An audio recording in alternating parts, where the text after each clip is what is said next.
This is CampSnap, a $65 digital disposable camera with no rear screen at all. That's right, no menu system, no ability to review your pictures, and that might seem like a drawback. But while this is $65, I actually literally paid for a $6,500 camera that has no rear screen. That's my Leica M10D. Because see, I get the no screen experience. I spend too much time looking at screens. I don't want to dig through menus. I want something that's simple and easy to use that keeps me in the experience and doesn't distract me at all. A smartphone distracts you so much, right? And that's what CampSnap really promises. And it delivers on a lot of it. It is fun. I like a lot of the pictures that it takes, but it also has some serious drawbacks. So I'm going to give you my honest, unbiased, unsponsored review. I paid for this out of pocket. I've never talked to the company. They don't know this is happening. First, CampSnap is designed to look like one of those disposable cameras that you might have bought in the 80s or 90s where you drop the whole thing off at the pharmacy and they would send you back your film. But you don't have to drop it off at the pharmacy. You don't have to develop any film. It's small and light. It literally fits in a pocket and you can get it in a variety of colors. And I mean, I think it's essentially indestructible. Like, this is the new Nokia. Nobody could possibly wreck this thing. And even if you did, you were just out $65. CampSnap has one button. Hold it down to turn it on or off and press it to take a picture. And on the back, there's a display that shows the number of pictures you've taken. It holds about 2,000. And then there's a little switch there that turns the flash on, off, or sets it to auto. You should just leave it to auto. The fact that it doesn't have a rear screen is so nice. That means you take a picture of people and nobody asks to see the picture. Nobody sees it and then becomes a little bit self-conscious. I get a different reaction picking this up to take a picture of somebody than I do using a big camera like this. Like, nobody really feels the need to pose. They don't feel like it's anything serious. That's what this does. It keeps you and the people around you totally in the moment. By default, the pictures are kind of retro looking, but that's the standard profile. You can also install different firmwares by connecting it to your computer and copying some files over, and those can make it either black and white or give it more of a film look. If you're asking about the image quality, I think you're asking the wrong question. This is not about producing better images than you might get out of your smartphone. It does not produce better images than your smartphone. Here's some side-by-side pictures, and you can see with the flash off, the images out of this look bad in every technical way. My iPhone here drastically outperformed it. Not to mention the fact that the iPhone has 3 lenses and I can zoom back to super wide or zoom in. This is about a 24 millimeter lens. And in low light, it's good to turn the flash on, and that definitely improved image quality. But even, again, side by side with the iPhone without a flash, the image quality is bad. But again, that's not what this is about. This is about capturing candid moments. And as you can see from the counter on the back, I've taken 126 pictures here, not as part of any test, but just going about my daily life. Because I love to have this in my pocket. I love to be able to pull it out. I don't have to worry about it like I do my $6,500 Leica here. Like, if I leave this behind, it's no big deal. Nobody's going to try to steal this from me, whereas this has no anti-theft and just makes me a walking target, which means I leave it behind. That's what CampSnap is about. It's about just chilling out and just taking pictures without overthinking it. There's no adjustments, no menus, just the shutter. And when you do press the shutter, it makes a kind of fake little artificial sound there. And as you might notice, feels like way too much of a delay, like close to a full second of delay. That means it's almost impossible to capture a quick moment. It means if you hold it down to take a picture of your dog, they're going to move up close to the lens by the time it actually snaps the picture. It also means it's a little clumsy to use the first few times you pick it up, which is too bad because this is a camera that everybody wants to just pick up. Like, if you just leave it on the table at a party, people will pick it up and snap pictures with it. And I think one great use of this would be at a wedding, to buy one for every table or one for every couple. and just let them snap pictures and then offload them at the end. But though it has a simple user interface, it's not exactly intuitive. Like the first thing you would try to do would be to just push the button to take pictures, but you have to turn it on first, and turning it on requires holding this for a couple of seconds. And if you hold the button down and then let go once the lights come on, it doesn't turn on. It aborts at that point. You have to hold it down and then keep holding it down until it beeps. Otherwise, it shuts itself back off. And the beeping is obnoxious. I don't know why they made it beep. I don't need to announce the whole world I'm about to use a disposable camera.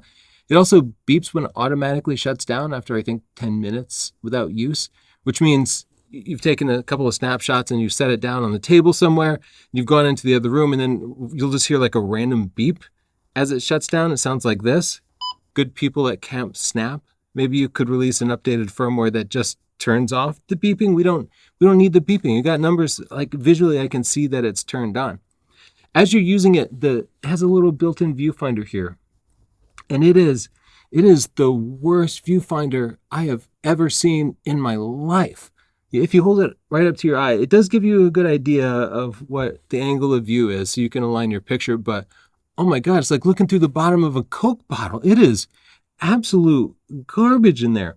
And if you have glasses on, then you'll actually see like a 35 millimeter field of view instead of a 24 millimeter field of view. Like it doesn't have any eye relief. Anyway, the viewfinder itself is really bad. CampSnap is fun, but there are some aspects of it that just aren't fun, that are frustrating. Like it's considered a focus-free camera, which just means it has a pretty small aperture and a pretty wide-angle lens, and everything is theoretically in focus, except that's not true. It actually focuses about 6 feet out, and anything closer than 6 feet is going to be blurry. But if you're taking pictures of kids or dogs or stuff, you're probably going to get closer than 6 feet. Like I took a picture of my beautiful Easter cake that I made all by myself. And with the CampSnap, it's completely out of focus, but there's no indicator of that. You just have to know that you have to stand like way back. So you're not going to be getting any macro shots, and especially if you were to give it to a kid, kids always get really close to stuff, so it's probably not going to be the best for that kind of thing. Also, while the pictures are fun, they're processed in a really weird way. Like it's supposed to be retro, but what's with the black and white dots? Is it retro, like hearkening back to the artisanal photographers who used to season their photos with some salt and pepper? Like, what are those dots? And look at the over sharpening that it applies. Like, see that hard line along your leg? Like, I get that it's not a super high quality lens, but just let it be that. Don't try to make up for it by over sharpening. Just either improve the lens so it is sharp, or give me blurry images. But over sharpening is ugly and digital. And this is supposed to be a film experience. Low light images also come across really digital because it doesn't seem to apply any noise reduction. And this is not like you used high ISO film, because it doesn't look like film grain. It just feels too digital. And I think I'd rather have a bunch of noise reduction on those high ISO images and make it a little blurry than to see all that digital noise. The digital sensor in this has a really slow readout. That's a nerdy term that means that it takes a long time to read from the top of the sensor to the bottom of the sensor. And if the camera's moving, then you're going to get warping. You're going to get rolling shutter. And that happened a whole lot because, you're trying to use it casually. I want to be clear. I'm really enjoying my time with the CampSnap. It's fun at what it does, but I also want you to understand the weaknesses of it. And there's a couple other really serious weaknesses. My least favorite thing about this is the fact that it does not date or timestamp the photos. And that means when you do import them onto your phone or your computer, they don't have time, which means I import it into my iPhone and they don't go into my regular camera roll. So you might think, oh, I want to go back and find the pictures that I took at Christmas. Well, it doesn't know the date, so they are just unsorted. Like they might be at the top of your camera roll or the bottom of your camera roll. I couldn't find them in my camera roll at all except under like recently imported. So when I import them into my iPhone, I just make a new album called CampSnap. And if I want to find them in the future, I'll just have to remember like, oh, that was with this particular camera. Anyway, it's not too much to ask that you just build a little clock in here and add the time and date to each photo so that they're better organized. It also doesn't notice when you rotate the photos. So when you import your photos, and if you did turn it vertical, then you have to go in and edit it to turn it vertical. It's like minor annoyances like that that sort of made it an unfun experience. It doesn't have Wi-Fi or Bluetooth, so you're going to be transferring photos with a USB-C cable. It does have internal memory, which is basically a micro SD card that's hidden under that little screw-covered case there. And you could use a screwdriver and take it up. More likely, you'll just use the USB-C cable and read it directly from it. I have the new iPhone with USB-C, so a USB-C cable to this works great. A USB-C cable to your computer or your Android phone would work great too. But if you have a Lightning iPhone, most people have a Lightning iPhone, you can't connect it. And that means you'll either have to unscrew that and get a memory card reader for your phone, or you'll have to go to a different device like your computer. Again, that's not fun, and this is supposed to be fun. Dear people at CampSnap, you are so close to having something so cool. A few usability refinements, and this could really be a fun camera that I would recommend to everybody.